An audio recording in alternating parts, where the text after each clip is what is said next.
কিভাবে আলু ঘাটি করি আর মাংস কষালাম। ভিডিওটা সবাই দেখতে থাকবেন, তাহলে বুঝতে পারবেন একটু হলো।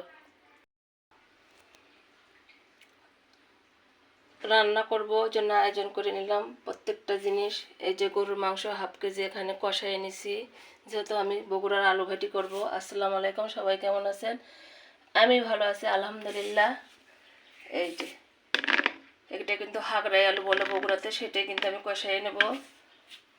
এখন রান্না করার পালা।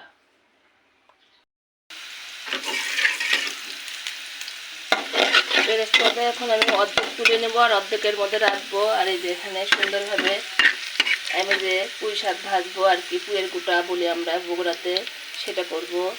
রেডি করে সব নিয়ে নিচ্ছি, খালি এখন ভাজার পালা। কীভাবে আলু ঘাটিতে মশলা দিয়েছি দেখাচ্ছি ঠিক মতো। আর এই যে শাক কিন্তু আমি তুলে দিচ্ছি। এখন কিন্তু আমি এই যে আলুটা কিন্তু ঢেলে দিচ্ছি, সুন্দরভাবে কিছু ঢেলে দিলাম। আর এই যে এখানে কিন্তু আমার শাক রান্না হচ্ছে, সুন্দর মতো এখন কষাই নেব। আবার ফিরে আসলাম আমি। এর মধ্যে কিন্তু দুই একবার আমি নেড়ে দিচ্ছি, যেহেতু এটা আলু ঘাটি নাড়তে হয় অনবরত, তাছাড়া কিন্তু নিচে লেগে ধরে, সেটা আমিও করছি যাতে নিচে না লেগে ধরে। সুন্দরভাবে কিন্তু নেড়ে নেড়ে দিছি। আর এই যে এখানে কিন্তু এই যে পুঁয়ের আমার লাগানো হাতের গাছে পুঁয়ের গুঁটা বলে আমরা, অন্য জায়গায় আসলে কি বলে, অনেকে ফলও বলে। আর এই যে এখান থেকে এখন আমি কিছু মাংস কিন্তু এর মধ্যে দিয়ে নাড়বো, কারণ যেহেতু কষাই নিছি আমি সুন্দরভাবে, কিন্তু অর্ধেক আমি তুলে নিচ্ছি। এভাবে আমি রান্না করি। অনেকে হয়তো কষে নিয়ে লাগে আলু ঘাটু করলে, কিন্তু এরকম মাংস নিয়ে সুন্দরভাবে কিন্তু নাড়াচাড়া করে কষাতে হয়, সেটা আমিও করে নিচ্ছি সুন্দরভাবে।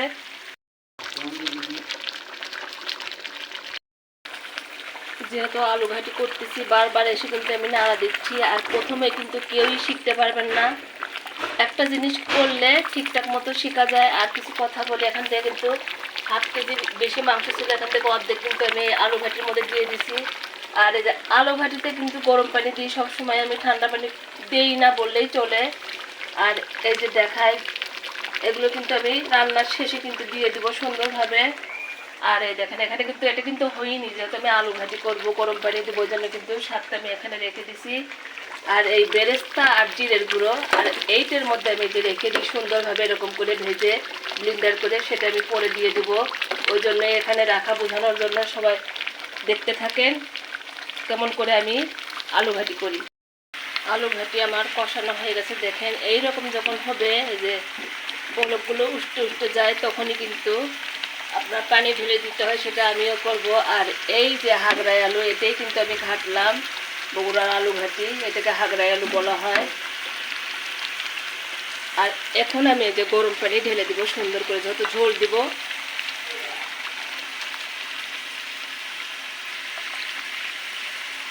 গরম পানি কিন্তু ঢেলে দিলাম সুন্দরভাবে, এখন হয়ে যাওয়ার পালা।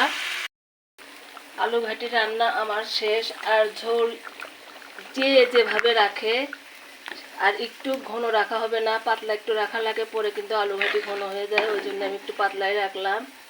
আর এখানে যেহেতু আমার মাংসটা একটু সিদ্ধ কম হয়েছে, কম করে আর কি কষাই নিয়েছিলাম, সেজন্য আবার দিছি। এই যে পুঁয়ের শাক গুঁটা আমার হয়ে গেছে। আর এই যে আমি কিন্তু বেরেস্তা দেবো সুন্দরভাবে, দেখেন। আর এখানে ঢেলে রাখছি কি জন্য, যাতে আমি একটা বক্সে রাখছিলাম, যাতে আমার দিতে সুবিধা হয়, যেহেতু আমি ভিডিও করতেছি ওই জন্য রাখছি, তাছাড়া এইভাবে আমি রাখি না, সুন্দরভাবে রেখে খাই। এই যে এখানেও কিন্তু আমি ঠিকঠাক মতো দিয়ে দেবো। সবাই ভালো থাকেন, সুস্থ থাকেন, আল্লাহ।